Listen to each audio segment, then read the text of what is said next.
नमस्कार बच्चों, आज के इस वीडियो में हम लोग पढ़ने वाले हैं क्लास 8 साइंस का चैप्टर नंबर 6 घर्षण के कारण का संपूर्ण क्वेश्चन आंसर इस वीडियो में आप लोग को बताया जाएगा।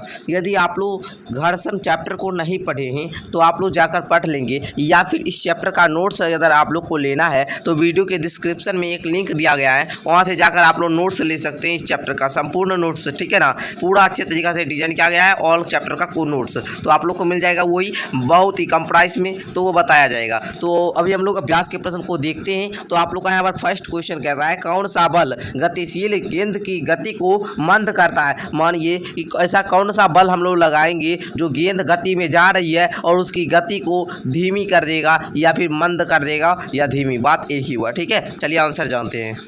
तो प्यारे बच्चों, आप लोग आंसर में लिखोगे घर्षण बल। कौन सा बल? घर्षण बल। घर्षण बल एक ऐसा बल होता है जो गतिशील गेंद की गति को मंद कर देता है। किसी भी चीज़ की गति को वो मंद करने का काम करता है कौन? घर्षण बल। ठीक है, ये आप लोग समझ जाएंगे। आगे देखते हैं हम लोग, आगे का क्वेश्चन है, आप लोग समझ जाइए। ये बच्चा जो चल रहा है ना, इसके बीच, ये इसके चप्पल और ये सड़क के बीच जो बल लग रहा है ना, उसी को हम लोग घर्षण बल बोलते हैं। ठीक है, चलिए दूसरा क्वेश्चन है आप लोग के सामने, घर्षण बल क्या है, घर्षण बल किसे कहते हैं। तो आंसर शॉर्ट में लिखना है, किसी वस्तु पर लगने वाला हुआ बल जो हमेशा गति का विरोध करता है उस विरोधी बल को हम लोग घर्षण बल बोलते हैं। समझ में आया? ठीक है ना, यही बात हम आप लोग को पहले ही बता दिए कि किसी वस्तु पर लगने वाला वैसा बल, किसी वस्तु पर लगने वाला वैसा बल जो हमेशा गति का विरोध करता हो, उस विरोधी बल को ही हम लोग घर्षण बल बोलते हैं। ये बात क्लियर हो गया होगा आप लोग को। यहाँ पर हम कुछ नोट के लिए इंपॉर्टेंट पॉइंट को लिख दिए हैं जिसे आप लोग को याद करना जरूरी है कि प्रत्येक वस्तु पर घर्षण बल उसकी गति के विपरीत दिशा में होता है। घर्षण बल हमेशा गति का विरोध ही करता है। ठीक है, इसलिए हम लोग इसको विरोधी बल भी कहते हैं। और कभी कभी गति बढ़ाने में मदद नहीं करता है। ठीक है, ये कभी भी गति बढ़ाने में मदद नहीं करेगा, गति को कम करने में मदद करता है। ठीक है,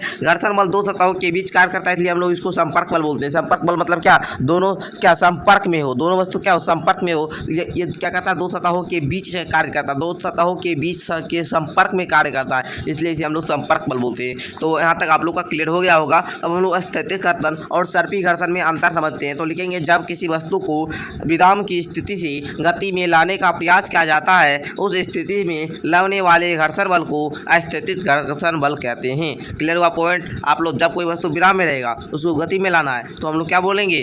जो बल लगेगा उसी को स्थैतिक घर्षण बल बोलेंगे। आगे देखिएगा, जब कोई वस्तु है ना, जब कोई वस्तु दूसरे वस्तु पर गतिमान हो, जब कोई एक वस्तु जो होगा वो दूसरे वस्तु पर गतिमान हो तो उन दोनों सतहों के बीच लगने वाले घर्षण बल को सर्पी घर्षण बल कहते हैं। सर्पी घर्षण जो होती है ये स्थैतिक घर्षण से कम होता है। क्लियर हुआ? यहाँ तक आप लोग को इस क्वेश्चन का आंसर में लिखना होगा। आगे देखिए, क्वेश्चन नंबर 4 आप लोग का कहता है, घर्षण बल की दिशा क्या होती है। बोलेंगे, घर्षण बल की दिशा हमेशा गति के विपरीत दिशा होती है। गति जिस दिशा में होगी उसके विपरीत दिशा में होगा। क्लियर हुआ? तो आगे देखिए, आगे क्वेश्चन नंबर 5 आ चुका है, जब गेंद को समान वेग से फेंकेंगे तो गेंद क्यों पक्की समतल सतह पर लंबी दूरी तय करती है, या कच्ची सड़क पर कम दूरी तय करती है, या फिर कंकरी सड़क पर बहुत कम दूरी तय कर पाती है। तो आप लोग आंसर में लिखोगे फर्स्ट का, जब गेंद को समान वेग से फेंकते हैं तो गेंद पक्की समतल सतह पर लंबी दूरी तय करती है, क्योंकि पक्की समतल सतह की प्रकृति चिकनी होती है जिसके कारण घर्षण बल कम लगता है। यहाँ तक 1 नंबर क्वेश्चन का ये इसका जवाब था।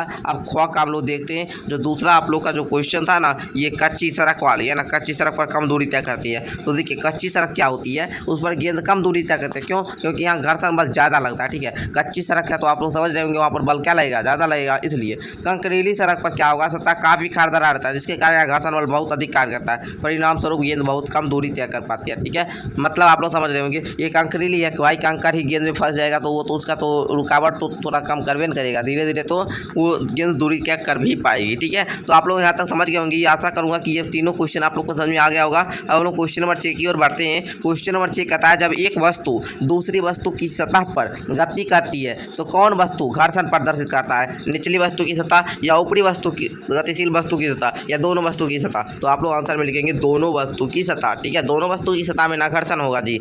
ठीक है, आगे देखिएगा, आप लोग देखते होंगे एक बहुत सारे गाँव में इसकी क्या होता है, सीढ़ी पर एक ऐसे टाइप का रहता है, तो इस पर क्या होते हैं, बच्चे लोग ससरते हैं तो उनका चप्पल भी, कोई कोई बच्चे अगर है ना पेंट पहन कर खिसकते हैं तो उनका पेंट में भी घिसापन आ जाता है। उनका जो पक्की है वहाँ पर भी आप लोग देखेंगे तो काला का निशान बन जाता है। दोनों सतह क्या था, संपर्क में आता है। ठीक है, चलिए, कहता है खिलाड़ी द्वारा जूतों में कांटे का उपयोग क्यों किया जाता है? तो लिखेंगे कांटे जमीन में घुस जाती है जिसके कारण और जमीन में बहुत अच्छी संपर्क स्थापित हो जाता है, परिणाम स्वरूप घर्षण बल कम का मान जो होता है वो अधिक हो जाता है और खिलाड़ी फिसल नहीं पाते हैं और अपने क्षमता के अनुसार प्रदर्शन कर पाते हैं। ठीक है, ये क्लियर हो गया। अब क्वेश्चन नंबर 8 है आप लोग का, घर्षण हानिकारक वस्तु अनिवार्य है क्यों?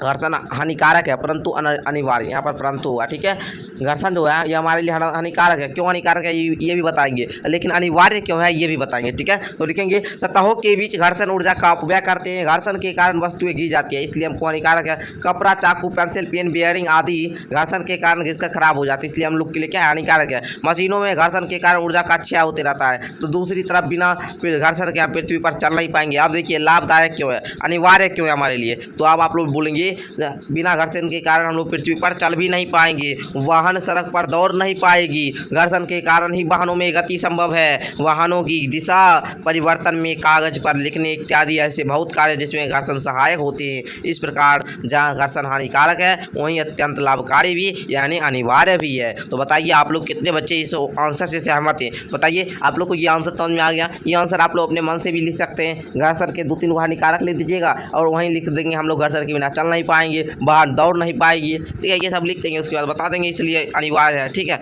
चलिए आप लोग को क्लियर हो गया होगा। क्वेश्चन नंबर 9 कहता है धारा रेखीय आकृति से आप क्या समझते हैं? कहता है धारा रेखीय आकृति जो होती है उससे आप क्या समझते हो? हवाई जहाज की आकृति या नाव जहाज का विशेष आकृति क्यों प्रदान की जाती है? तो लिखेंगे तरल पदार्थ गैस तथा द्रव में गति करने वाली वस्तु की आकृति को विशेष रूप प्रदान करने किया जाता है जिसे घर्षण के मान को कम किया जाता है, इसे विशेष आकृति को धारा रेखीय आकृति कहते हैं। जो धारा में क्या होती है, रेखीय आकृति। ठीक है, चलिए तो आप लोग समझ गए होंगे। ठीक है, धारा रेखीय आकृति क्या होती है समझ गए। अब देखिए हवाई जहाज नाव जहाज की धारा रेखीय आकृति दिया जाता है ताकि हवा तथा जल से कम अवरोध या घर्षण हो सके। घर्षण कम होने से ऊर्जा का क्षय कम होता है और आसानी से या एक स्थान से दूसरे स्थान गमन कर जाता है। ठीक है, आप लोग को समझ में आ गया बाबू? आगे देखिए क्वेश्चन नंबर 10 कहता है खाली स्थानों को भरे, खाली स्थान को भरना है जी। चलिए भरते हैं हम लोग मजे से। कहता है घर्षण वह बल है जो गति का डैश करता है, तो घर्षण वह बल है जो गति का विरोध करता है, जो गति का क्या करेगा, विरोध करेगा। तथा चिकनी सतह की अपेक्षा रूखरी सतह डैश घर्षण उत्पन्न करती है, तो अधिक घर्षण। यहाँ पर आप लोग लिख लेंगे, क्या लिखेंगे जी, अधिक घर्षण। तो यहाँ पर देखिए हम सारा का दे चुके हैं। ठीक है, तो इस प्रकार आपको क्या करना है, भर नहीं लाना। यहाँ पर देखिए अधिक यहाँ पर दे दिए ना, अधिक आप लोग को देकर लिख लेना। ठीक है, चलिए आगे देखते हैं। कैरम बोर्ड पर पाउडर के प्रयोग से घर्षण क्या होते हैं? कैरम बोर्ड से पाउडर का प्रयोग कम हो जाते हैं। ठीक है, तरल घर्षण को कर्षण कहते हैं और ये बड़ा इंपॉर्टेंट क्वेश्चन है। ये क्वेश्चन बहुत सारे एग्जाम में भी पूछा जाता है कि तरल घर्षण को क्या कहते हैं। ठीक है, चलिए हवाई जहाज की आकृति डैश होती है, तो धारा रेखीय होती है। कैसी होती है जी, धारा रेखीय होती है गुरुजी। चलिए क्लियर हुआ। अच्छा आगे हम लोग देखते हैं। आगे कहता है नीचे दिए गए कथन सत्य हैं अथवा असत्य, नीचे दिए गए कथन सत्य हैं अथवा असत्य, ट्रू हैं या फॉल्स बताना है। जब किसी गेंद को किक करते हैं तो सदा के लिए लुढ़कती रहती है, सही बात है जी। आप लोग कहेंगे नहीं सर। आगे बताइए घर्षण के कारण ऊष्मा ऊर्जा उत्पन्न होता है, तो जी बिल्कुल ऊष्मा ऊर्जा उत्पन्न होता ही है। ठीक है ना, आप लोग यहाँ पर देख लीजिए पहला कथन हो सकते हैं। ठीक है, चलिए बताइए हम देते हैं क्या दिक्कत है जी। ये ऊष्मा ऊर्जा उत्पन्न होता है, ये बात सही है। वस्तु के भार पर घर्षण का मान निर्भर करता है, तो वस्तु का भार पर घर्षण का मान निर्भर करेगा जी, बिल्कुल ये भी सही है। स्नेहक के प्रयोग से घर्षण का मान घटता है, तो आप लोग को पता होगा स्नेहक वे पदार्थ होते हैं जो घर्षण कम करते हैं और इसका मान घटेगा ना। बात तो सही है सर, बात तो वाजिब है। तो इस प्रकार हम लोग आज के इस वीडियो क्लास में इस चैप्टर का पूरा क्वेश्चन आंसर का वन शॉट कर दिए, मतलब समाप्त कर दिए। यहाँ तक आप लोग को क्लियर कर दिए। और हाँ, यदि आप लोग चैप्टर 1 से लेकर चैप्टर यहाँ पर आप लोग का 5 तक का क्वेश्चन आंसर नहीं देखे हैं तो जाकर देख लीजिएगा। प्लेलिस्ट का लिंक मैं वीडियो के डिस्क्रिप्शन में डाल दूँगा। क्लियर हुआ पॉइंट? अब मैं आप लोग को बताता हूँ इसका PDF कैसे डाउनलोड करना है। PDF डाउनलोड करने के लिए आप लोग को इस वीडियो के डिस्क्रिप्शन में यहाँ पर मिलेगा PDF लिंक। ठीक है ना, PDF लिंक ऐसे मिलेगा और यहाँ पर आप लोग का हाथ का निशान होगा और यह ब्लू कलर का कुछ लिंक होगा, तो वही ब्लू कलर के लिंक पर क्लिक करेंगे तो PDF ओपन हो जाएगी। ठीक है, तो बच्चों मिलते हैं नेक्स्ट वीडियो के साथ, तब तक के लिए जय हिंद, वंदे मातरम।